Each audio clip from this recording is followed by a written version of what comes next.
এখানে মাসের শুরুতে আমাদের যে একটা তৎপরতা, যে একটা আবেগ, অনুভূতি, উচ্ছ্বাস, ভালোবাসা, প্রেম আমরা লক্ষ্য করি, আমাদের ভিতরে লালন করি, মাসের শেষে আমরা এগুলো আমাদের ভিতর দেখতে পাই না, ঠিক কিনা? এটা আমাদের জন্য অত্যন্ত দুঃখজনক। আজ জুমাবার আমরা জানি, সপ্তাহের শ্রেষ্ঠ দিন আমরা জানি, এরপরও আল্লাহর হুকুম পালনার্থে, আল্লাহর হাবিবের আদেশ মানারার্থে আমরা শুরুতে মসজিদে আসতে ব্যর্থ হই। এটা আমাদের জন্য ভালো লক্ষণ নয়, শুভ লক্ষণ নয়, কল্যাণকর লক্ষণ নয়, সফলতার লক্ষণ নয়। মসজিদে পরে আসতে পারে এটা সফলতা নয়, ভালো কাজে শেষে আসতে পারা এটা সফলতা নয়। মসজিদে আগে আসতে পারা এটাই জীবনের সফলতা, ভালো কাজে আগে আসতে পারা এটাই জীবনের সফলতা। আজ জুমাবার, আগামী জুমাবার যে আমরা বেঁচে থাকবো এটা আমাদের নিশ্চয়তা নাই, কিন্তু এরপরও আমরা দুনিয়ার মায়ায়, নফসের তাড়নায় আমরা আল্লাহর ঘর মসজিদে আল্লাহর হুকুম জানার জন্যে, আল্লাহর আদেশ মানার জন্যে যথা সময়ে আসতে আমরা ব্যর্থ হই। আল্লাহ আমাকে, আমাদেরকে আপনার হুকুম, আপনার হাবিবের অনুসরণ, অনুকরণ, আদর্শ সবগুলোই বিনা দ্বন্দ্বে, বিনা সন্দেহে যখনই করার আদেশ দাও তখনই করার তৌফিক দাও। বলুন আল্লাহুম্মা আমিন। সম্মানিত মুসল্লি, আল্লাহর হাবিব মুহাম্মদ সাল্লাল্লাহু আলাইহি ওয়াসাল্লামের আদেশ হলো, আল্লাহর হাবিব মুহাম্মদ সাল্লাল্লাহু আলাইহি ওয়াসাল্লামের আল্লাহর পক্ষ থেকে দেওয়া আদেশ হলো, আমার উম্মতেরা, আল্লাহর বান্দারা, তোমরা যদি পরকালে মুক্তি পেতে চাও, দুনিয়ায় যদি শান্তি থাকতে চাও, তাহলে আমি মুহাম্মদ সাল্লাল্লাহু আলাইহি ওয়াসাল্লামকে তোমাদের জীবনের প্রতিটা ক্ষেত্রে গ্রহণ করো, মানো, অনুসরণ করো। মুহাম্মদ সাল্লাল্লাহু আলাইহি ওয়াসাল্লামকে অনুসরণ ছাড়া, মানা ছাড়া, গ্রহণ করা ছাড়া দুনিয়ার কোনো জায়গায় সফল হওয়া সম্ভব হয় নাই, হচ্ছে না, কিয়ামত এসে যাবে, এরপরও হবে না, ঠিক কিনা? এই জন্য আমাদের উচিত আল্লাহর হাবিবের অনুসরণ আমাদের জীবনের প্রতিটা ক্ষেত্রে করা। অন্যথায় আমরা দুনিয়াতেও অপমানিত, লাঞ্ছিত হতে বাধ্য, পরকালেও আমরা জাহান্নামের কঠিন শাস্তি পাবো, পেতে বাধ্য, ঠিক কিনা? সম্মানিত মুসল্লি, পরকালে আল্লাহ তাআলা আল্লাহর বান্দাদেরকে নতুন কোনো কিছু দেবে না।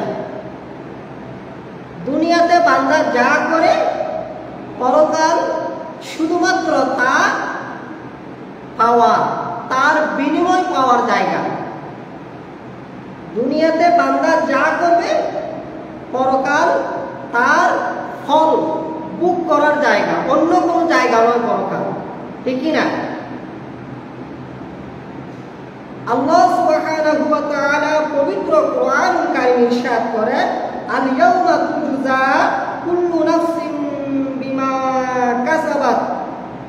আল্লাহ তাআলা বলতেছেন যে আল ইয়াউমা তুজজা, কিয়ামতের দিন আমি বিনিময় দেব, কুল্লু নাফসিন, প্রত্যেক আত্মাকে, প্রত্যেক সৃষ্টিকে, বিমা কাসাবাত, দুনিয়ার জীবনে যা অর্জন করেছে তা।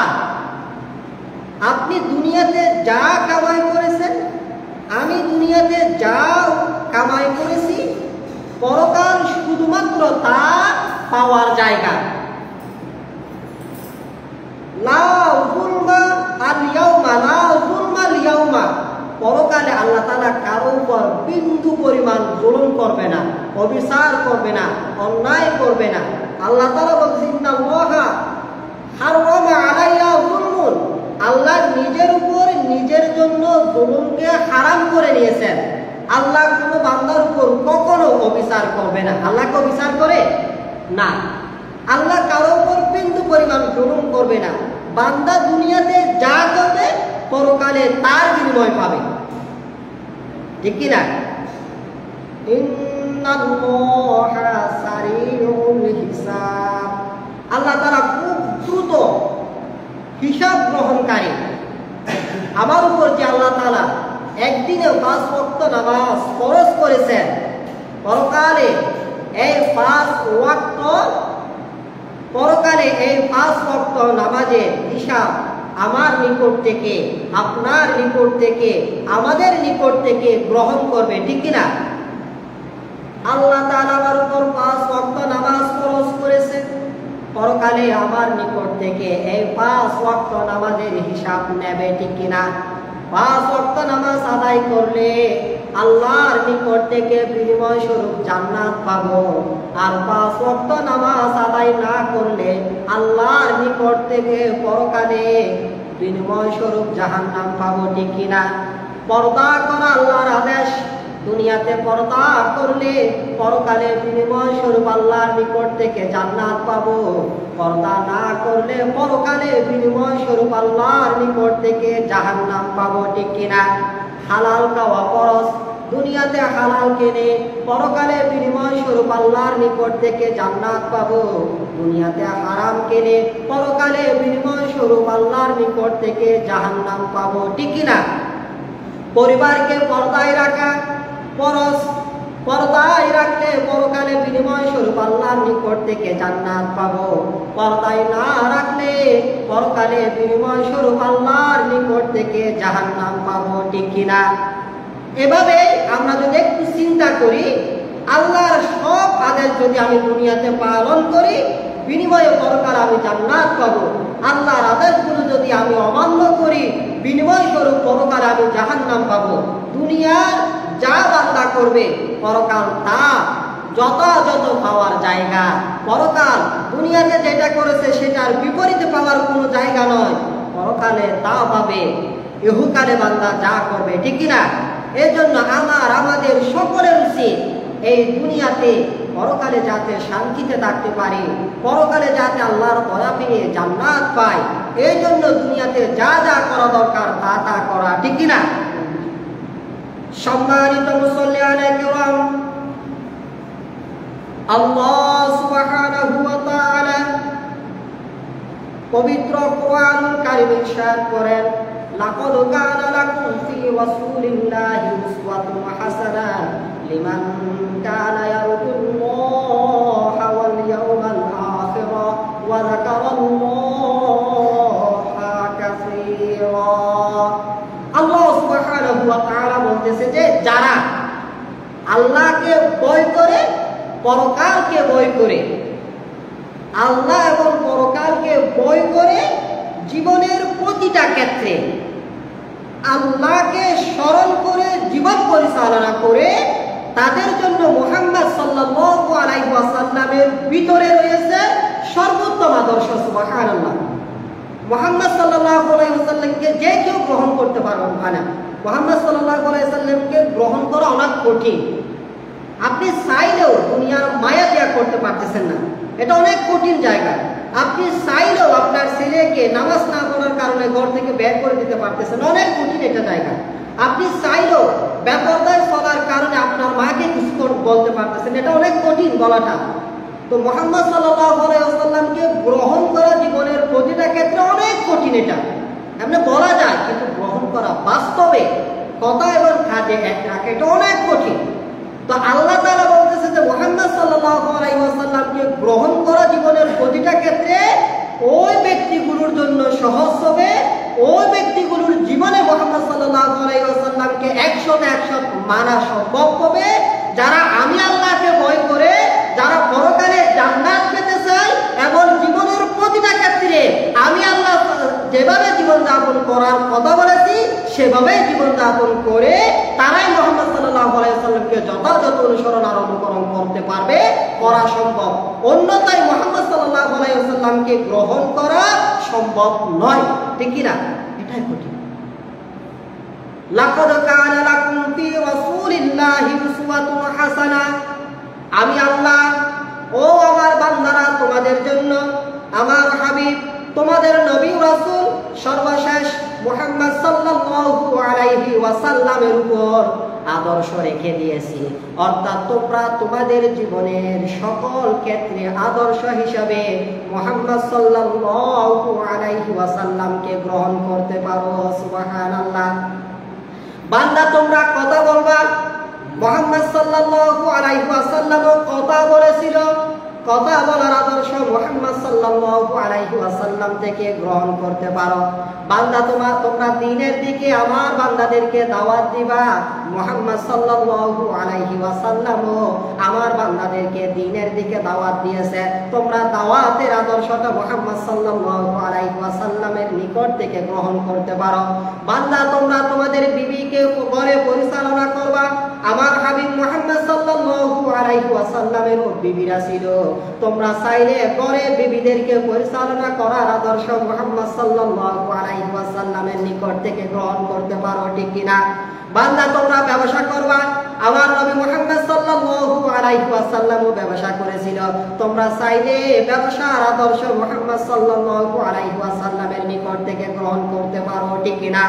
বান্দা তোমরা দার দেওয়ার আদর্শ আমার নবী মুহাম্মদ সাল্লাল্লাহু আলাইহি ওয়াসাল্লামের ভিতরে আছে, তোমরা চাইলে দার দেওয়ার আদর্শ আমার নবী মুহাম্মদ সাল্লাল্লাহু আলাইহি ওয়াসাল্লামের নিকট থেকে গ্রহণ করতে পারো। বান্দা তোমরা তোমাদের সন্তানদেরকে দ্বীনের পথে পরিচালিত করবা, দ্বীনের জন্য তৈরি করবা। আমার নবী মুহাম্মদ সাল্লাল্লাহু আলাইহি ওয়াসাল্লামের সন্তান ছিল, চাইলে তোমরা আমার নবী মুহাম্মদ সাল্লাল্লাহু আলাইহি ওয়াসাল্লামের আদর্শ গ্রহণ করে তার মতো করে তোমাদের সন্তানদেরকেও গ্রহণ করতে তৈরি করতে পারো ইসলামের জন্য। ঠিক কি না? বান্দা তোমরা দিবা, আমার নবীও দিয়েছিল, আমার নবীর আদর্শ তোমরা দেওয়ার ক্ষেত্রে গ্রহণ করতে পারো। বান্দা তোমরা মারবা, মারার আদর্শ আমার নবীর নিকট আছে, তোমরা আমার নবীর নিকট থেকে মারার আদর্শ গ্রহণ করতে পারো।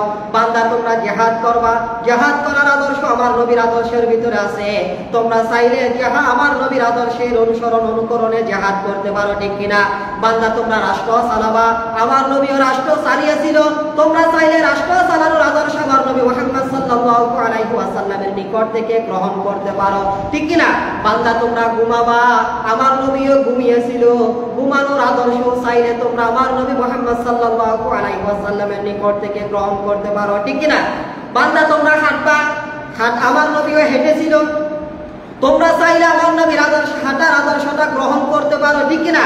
এভাবে আমার নবীর পৃথিবীতে আপনার যা দরকার, আপনি যা করবেন, আমার নবী মুহাম্মদ সাল্লাল্লাহু আলাইহি ওয়াসাল্লাম দুনিয়াতে তা সব করেছিল, তোমরা সব কিছুর সমাধান আমার নবী মুহাম্মদ সাল্লাল্লাহু আলাইহি ওয়াসাল্লামের নিকট পাবা। ঠিক কি না? এই জন্য আল্লাহ তাআলা বলতেছেন, লাকাদ কানা লাকুম ফি রাসূলিল্লাহি উসওয়াতুন হাসানাহ, আমি আমার নবীর ভিতর তোমাদের জন্য আদর্শ রেখে দিয়েছি। আমার নবীকে আদর্শ স্বরূপ গ্রহণ করতে পারবে তারা, যারা আমাকে ভয় করে, যারা পরকালকে ভয় করে, যারা আমি আল্লাহকে স্মরণ করে জীবনের প্রতিটা কাজ সম্পাদন করে। ঠিক কিনা? দুঃখজনক হলো সত্য, আমরা আমার নবীকে দুনিয়ার ভালোবাসার চেয়ে বেশি এখনো পর্যন্ত ভালোবাসতে পারি নাই। দুঃখজনক হলো সত্য, পরিবারের ভালোবাসার চেয়ে এখনো পর্যন্ত আমরা আমার নবীকে বেশি ভালোবাসতে পারি নাই। চাকরি বাকরির ভালোবাসার চেয়ে আমার নবীকে এখনো পর্যন্ত আমরা বেশি ভালোবাসতে পারি নাই। দল নেতার চেয়ে আমার নবীকে এখনো পর্যন্ত আমরা বেশি ভালোবাসতে পারি নাই। ঠিক কিনা? আমরা এখন আমাদের জবানটা তো ঠিক করতে পারি না, আমরা নবীকে ভালোবাসি, আমরা অথচ মুখের গালি এখনো বন্ধ করি না, আমরা জবান দিয়ে গালি দিই। আচ্ছা, আমার নবীকে জীবনে কখনো কাউকে কোনো গালি দিয়েছিল? দেয় নাই। অথচ গালি না দিলে আমার লস হচ্ছে না, কোনো ধরনের ক্ষতি হচ্ছে? আমি যদি আপনাকে গালি না দিই আমার চাকরির সমস্যা হচ্ছে না? আমি যদি গালি না দিই আমার 1 লক্ষ টাকা কি আমার কি কোন ধরনের ক্ষতি হওয়ার সম্ভাবনা আছে? নাই। কিন্তু এরপরও তো আমরা এখনো পর্যন্ত আমার নবীর জুবানের মতো আমাদের জুবানকে তৈরি করতে পারি না, ঠিক কিনা? সম্মানিত মুসল্লিয়ানে কিরাম, আমি আজ এমন কিছু আমার নবীর আদর্শের কথা বলবো যে আদর্শগুলো সমাজে অবহেলিত, সমাজের মানুষেরা যে আদর্শগুলোকে কম মূল্যায়ন করে, যে আদর্শগুলোকে কম গুরুত্ব দেয়, এমন কিছু আদর্শ আমরা জানার চেষ্টা করব ইনশাআল্লাহ। সম্মানিত মুসল্লিয়ানে কিরাম, সমাজে অবহেলিত, সমাজে যারা বসবাস করে তাদের ভিতর কম গুরুত্বপূর্ণ কিছু আমার নবীর আদর্শ রয়েছে, যা আমাদের নিকট কিংবা সমাজের নিকট কম গুরুত্বপূর্ণ হলেও আল্লাহ তাআলার নিকট অনেক অনেক অনেক বেশি গুরুত্বপূর্ণ। সম্মানিত মুসল্লিয়ানে কিরাম, আমার নবী মুহাম্মদ সাল্লাল্লাহু আলাইহি ওয়াসাল্লাম রাস্তা দিয়ে যখন হাঁটতেন, মানুষেরা কষ্ট পায় এমন কোনো কিছু যদি রাস্তায় দেখতেন, আমার নবী মুহাম্মদ সাল্লাল্লাহু আলাইহি ওয়াসাল্লাম নিজের পবিত্র হাত মুবারক দিয়ে ওই রাস্তায় মানুষদেরকে কষ্ট দেয় এমন বস্তুগুলো সরিয়ে ফেলতেন, রাস্তা থেকে অনেক দূরে ফেলে দিতেন যেন মানুষেরা কষ্ট না পায়। আমার নবীর এটা একটা সুন্নত। আমার নবী মানুষেরা কষ্ট পায় এমন কোনো কিছু রাস্তায় দেখলে রাস্তা থেকে ওটা সরিয়ে ফেলতেন। এটা আমার নবীর আদর্শ। আমরা যারা আল্লাহর হাবিবকে গ্রহণ করেছি, সর্বশেষ এবং শ্রেষ্ঠ নবী হিসেবে গ্রহণ করেছি, আমাদের উচিত রাস্তাকে পরিষ্কার পরিচ্ছন্ন রাখা, রাস্তাকে পরিষ্কার পরিচ্ছন্ন রাখা। আল্লাহর বান্দারা কষ্ট পায় এমন কোনো কিছু রাস্তায় দেখলে আমাদের সামর্থ্য অনুযায়ী তা রাস্তা থেকে সরিয়ে ফেলা, এটা আল্লাহর হাবিবের আদর্শ।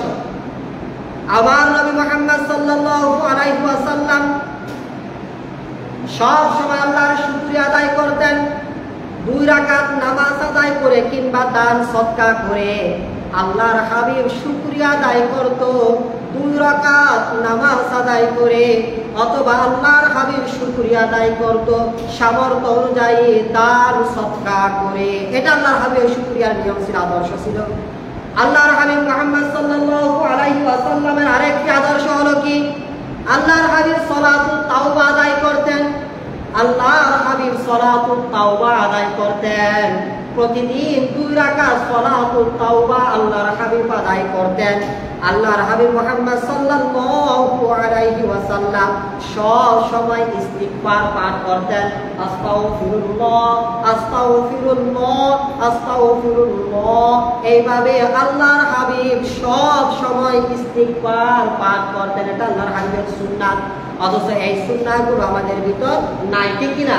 আমরাও যেন চেষ্টা করি জীবনের প্রতিটা ক্ষেত্রে আমরা আল্লাহর উপর ইস্তিগফার করে আমাদের জীবনের জন্য ক্ষমা প্রার্থনা করব ইনশাআল্লাহ। এরপর আল্লাহর হাবিব ওসিয়ত লিখে রাখতেন।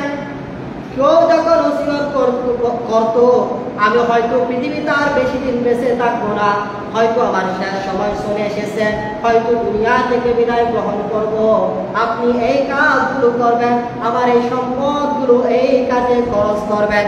এভাবে আল্লাহর হাবিব যেই কথাগুলো, আল্লাহর হাবিবকে যে কথাগুলো বলা হতো সব কথাগুলো আল্লাহর হাবিব লিখে রাখতেন।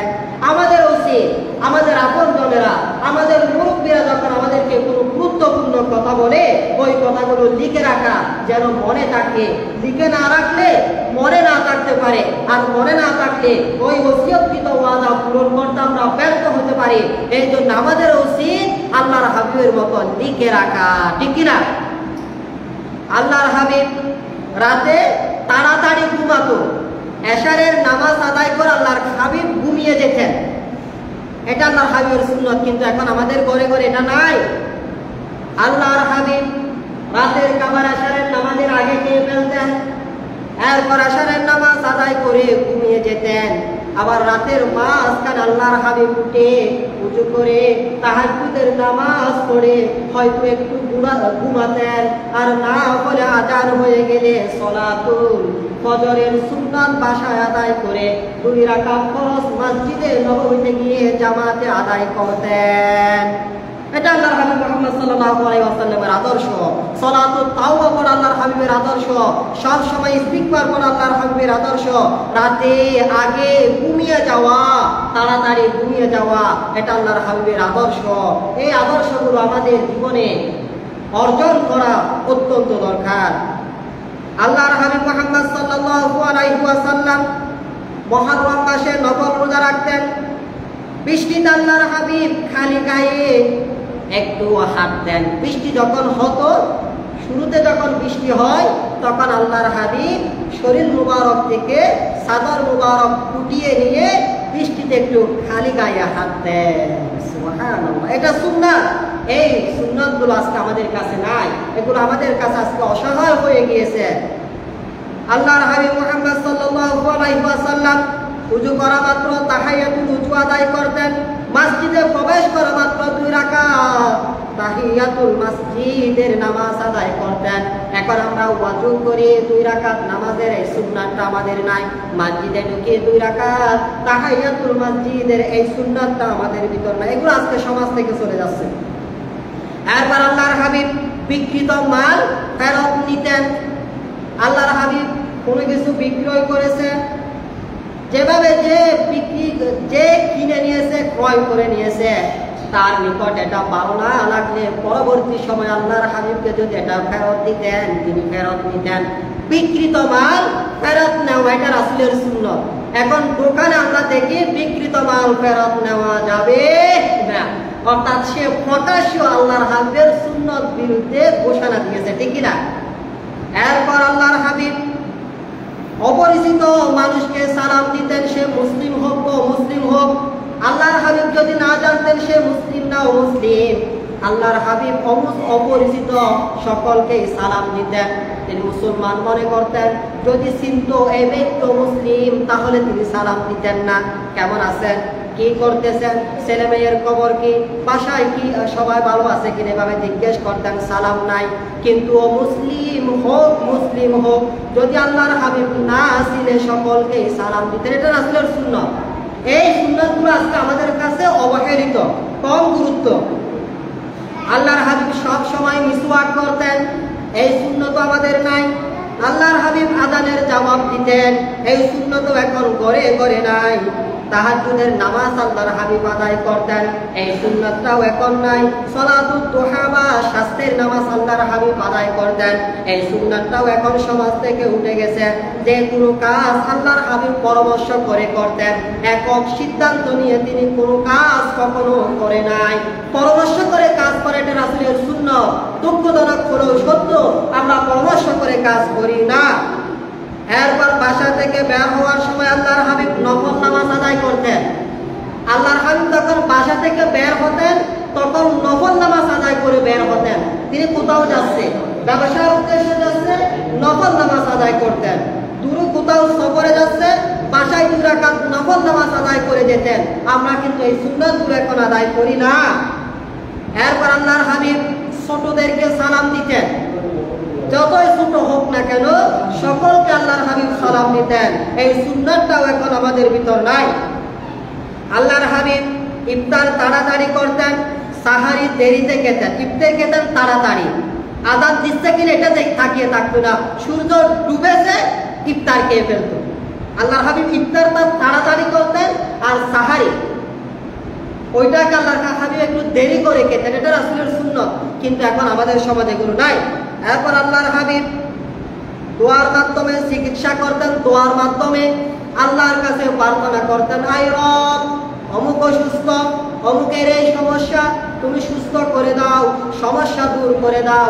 আল্লাহর হাবিব দোয়া করে আল্লাহর কাছে শিফা চাইতেন। এখন আমরা অসুস্থ হওয়ার আগে ডাক্তারের সিরিয়াল খুঁজি। আল্লাহর হাবিবের আদর্শ আমাদের নাই। এরপর আল্লাহর হাবিব ফজরের পর ঘুমাতেন না, ফজরের নামাজ পড়ে আল্লাহর হাবিব ঘুমাতেন না। এই সুন্নাতটাও এখন আমাদের ঘরে ঘরে নাই। আমাদের এখন তো মুসলমানেরা সকাল কখন হয় এটাও জানে না, 8টা 9টায় ঘুম থেকে উঠে, ঠিক না? এবং মনে করে যে যারা 8টা 9টায় ঘুম থেকে উঠে এরা নাকি সমাজের সম্মানিত লোক, এরাই নাকি সমাজের বড় লোক, এরাই নাকি সমাজের সম্ভ্রান্ত পরিবারের কেউ, এটা এইভাবে সমাজে প্রকাশ করতে চায়, অথচ এটা রাসূলের সুন্নাহ বিরোধী। এরকম কোনো খাবার পড়ে গেলে ওই খাবারটা আল্লাহর হাবিব তুলে খেতেন, এটা রাসূলের সুন্নাহ। এখন আমরা পড়ে যাওয়া খাবার তো তুলে খাওয়া দূরের কথা, এবং খাওয়া শেষে প্লেটে আরো অনেক খাবার রেখে দিই, ঠিক কিনা? এটাই নাকি স্মার্ট খাবার, এটাই নাকি আধুনিক খাবার। প্লেটে দেখা যায় ব্যক্তিটা উঠে গিয়েছে, খাবারের চতুর্দিকে, প্লেটের চতুর্দিকে অনেক খাবার পড়ে আছে, প্লেটেও অনেক খাবার রেখে দিয়েছে, অথবা প্লেটের চতুর্দিকে অনেক আইটেমের এই যে তরকারিগুলো রেখে দিয়েছে, এটাই নাকি স্মার্ট, এটাই নাকি আধুনিকতা, এটাই নাকি মডার্ন, অথচ এটা আল্লাহর হাবিবের সুন্নাহ বিরোধী। এরপর সফর থেকে এসেও আল্লাহর হাবিব 2 রাকাত নামাজ আদায় করতেন। সফরে যাওয়ার আগেও তিনি বাসায় 2 রাকাত নামাজ আদায় করতেন, আবার সফরের থেকে আসার আগেও তিনি 2 রাকাত নামাজ আদায় করতেন। এগুলো আমরা করি না। মাঝে মাঝে আল্লাহর হাবিব খালি পায়ে হাঁটতেন, জুতা ছাড়া হাঁটতেন। আল্লাহর হাবিব, এটা আল্লাহর হাবিবের সুন্নাত, কিন্তু দুঃখজনক হলেও সত্য এই সুন্নাতগুলো এখন আমাদের সমাজে নাই। মাঝে মাঝে আল্লাহর হাবিব খালি পায়ে হাঁটতেন। আবার আল্লাহর হাবিব সবসময় মানুষের সাথে মুচকি হেসে দিয়ে কথা বলতেন। যখন তিনি কথা বলতেন তখন মুচকি হেসে কথা বলতেন। চেহারায় একটা নূরের লাবণ্য চলে আসতো, সকলের কাছে ভালো লাগতো। চেহারাটা মলিন করে, কালো করে, রাগ বাগ রেখে তিনি কখনো কারোর সাথে কোনো কথা বলে নাই। উপরে ও নিচে যাওয়ার সময় তিনি জিকির করতেন। সিঁড়ি বেয়ে উপরে উঠতেছে আল্লাহু আকবার, নিচে নামতেছে সুবহানাল্লাহ। এবং উপরে ওঠার সময় তিনি আল্লাহু আকবার বলে আল্লাহর জিকির করতেন, নিচে নামার সময় সুবহানাল্লাহ সুবহানাল্লাহ বলে আল্লাহর জিকির করতেন। এগুলো এখন আমাদের নাই, এগুলো রাসূলের সুন্নাত, এখন এক সমাজ থেকে উঠে যাচ্ছে। এরপর তিনি আল্লাহর জন্য কাউকে ভালোবাসলেও আল্লাহর জন্য ভালোবাসতেন, কাউকে ঘৃণা করলেও আল্লাহর জন্য ঘৃণা করতেন। তিনি কখনো ব্যক্তিগত কারণে কাউকে ভালোবাসতো না, ব্যক্তিগত কারণে কাউকে ঘৃণাও করতো না। এখন আমরা আল্লাহর জন্য ভালোবাসি না, আল্লাহর জন্য ঘৃণাও করো না, সৎ শত্রুতা আমাদের ব্যক্তিগত কারণে, ঠিক কিনা? হয় দল নিয়ে, হয় বংশ নিয়ে, অথবা সম্পদ নিয়ে, অথবা ইজ্জত নিয়ে, এগুলি সব ব্যক্তিগত কারণে। আল্লাহ তাআলা ব্যক্তিগত কারণে আল্লাহর হাবিব কখনো কোনো মানুষকে ঘৃণা করতো না, ঘৃণা করলেও আল্লাহর জন্য করতো, ভালোবাসলেও আল্লাহর জন্য ভালোবাসতো, এগুলো রাসূলের সুন্নাত। এরপর ঘুমানোর সময় তিনি উজু করে ঘুমাতো। আল্লাহর হাবিব কখনো উজু ছাড়া ঘুমায় নাই। এখন মানুষেরা টিভি বা মোবাইল দেখতে দেখতে কখন ঘুম আসে এটাও জানে না, ঠিক কিনা? অথচ এগুলো রাসূলের সুন্নাত নয়। এরপরে ক্যাবলার দিকে হয়ে তিনি কখনো থুতু ফেলতেন না। যেদিকে ক্যাবলা হানে কাবা, ওদিকে হয়ে তিনি কখনো স্যাপ বা থুতু ফেলতেন না। এখন এই সুন্নাতটা আমাদের নাই। এরপর খাওয়ার শেষে তিনি আঙ্গুল সেটে খেতেন। আঙ্গুলগুলো তিনি এই যে আঙ্গুলগুলো শুষে খেতেন, সেটে খেতেন। এখন মানুষের এগুলো করে না, অথচ সেটে খাওয়াটা রাসূলের সুন্নাত। এরপর সাহারিতে তিনি খেজুর খেতেন। সাহারি এই রোজা রাখার জন্য সাহারি খেত না, এই সাহারিতে তিনি খেজুর খেতেন। আরেকটু পানি পান করার সময় তিনি পাত্রটা নিঃশ্বাস ফেলতো না। আগে নিঃশ্বাস ফেলে তিনি পানি পান করতো না, পানিটা দেখতো, বসে খেত, ডান হাতে খেত, 3 টুকে খেত, বিসমিল্লাহ বলে খেত, শেষে আলহামদুলিল্লাহ বলে শেষ করতো। এগুলো রাসূলের সুন্নাত। এরপর কি সন্ধ্যা আস্তার, এরপর তিনি যখন আশ্চর্য হয়ে যেত আল্লাহু আকবার বলতো, সুবহানাল্লাহ। আশ্চর্য মানে আমরা অনেক সময় কঠিন কিছু দেখে ফেলে অবাক হয়ে যায়।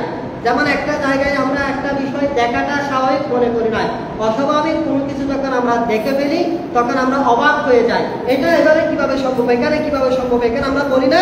যেমন হাতিটা তো বিশাল একটা প্রাণী, সে ছোট রাস্তা দিয়ে তো হাঁটার কথা নয়, কিন্তু অনেক সময় আমরা যখন ছোট রাস্তা দিয়ে তাকে হাঁটতে দেখি তখন আমরা কি বলি, এটা কিভাবে সম্ভব, এত বড় শরীর নিয়ে ছোট জায়গা দিয়ে যাওয়া কিভাবে সম্ভব।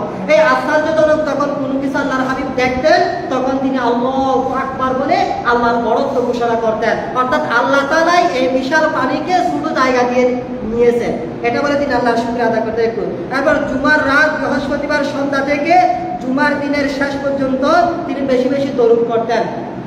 বৃহস্পতিবার রাত থেকে, আসরের পর থেকে জুমার দিন একেবারে রাত পর্যন্ত তিনি বেশি বেশি করে দরুদ পড়তেন।